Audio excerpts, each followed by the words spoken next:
આજે દેવપોઢી 11 નિમિત્તે દર વર્ષની જેમ આ વર્ષે પણ આન બાન શાનથી 215મો ભગવાન વિઠ્ઠલનાથજીનો વરઘોડો વડોદરાના રાજમાર્ગો પર નીકળ્યો।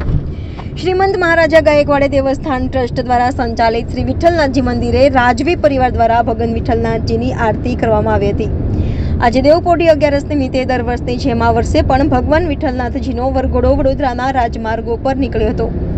ભગવાન વિઠ્ઠલનાથજી ચાંદીના રથમાં બિરાજમાન થઈ માંડવી ખાતેથી વડોદરાના રાજમાર્ગો પર નીકળ્યા હતા। મોટી સંખ્યામાં ભક્તો આ શોભાયાત્રામાં જોડાયા હતા અને ભગવાન વિઠ્ઠલનાથજીનો વરઘોડો માંડવી ખાતેથી નીકળી MG road, Laheripura, Padmavati shopping centre, Gandhinagar Gruh, Ahmedabad pole, Raopura tower 4 રસ્તા, કોઠી 4 રસ્તા થઈને કીર્તિ મંદિર ખાતે પહોંચે।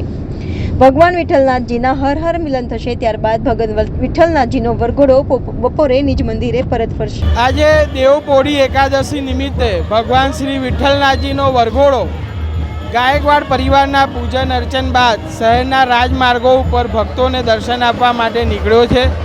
આ વરઘોડો અત્યારે મંદિરમાંથી નીકળીને માંડવી પાસે છે, ત્યાં ભક્તો ભગવાનને ફૂલ, હાર, પ્રસાદ ચડાવી ભગવાનના આશીર્વાદ મેળવી રહ્યા છે। જોડે જોડે ભક્તો ભગવાનનો રથ ખેંચીને પણ આનંદ લઈ રહ્યા છે। આ વરઘોડો આવી રીતે ધીરે ધીરે આગળ વધશે। ન્યાય મંદિર, લહેરીપુરા, પ્રતાપ ટોકીસ થઈ અમદાવાદી પોળ, આરાધના ટોકીસ પાસે આવેલા કેદારેશ્વર મહાદેવ મંદિર પહોંચશે, જ્યાં હરિહર ભેટ થશે અને ત્યાંથી વરઘોડો ઉપરોક્ત રસ્તે બપોરે 3 વાગે પરત આવશે।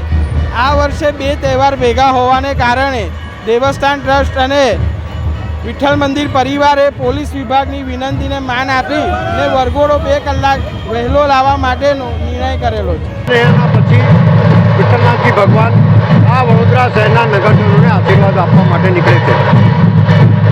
સવાલ છે કે આ પરંપરા નિરંતર ચાલતી રહે, આપણે રહીએ, ભગવાનનો આશીર્વાદ વડોદરા શહેરના નગરજનોને મળતો રહે। રાજ પરિવારના ઘરાનાના લોકો આ આરતી હંમેશા માટે કરતા રહે એ ભગવાનની પ્રાર્થના કરું છું। કારણ કે એવું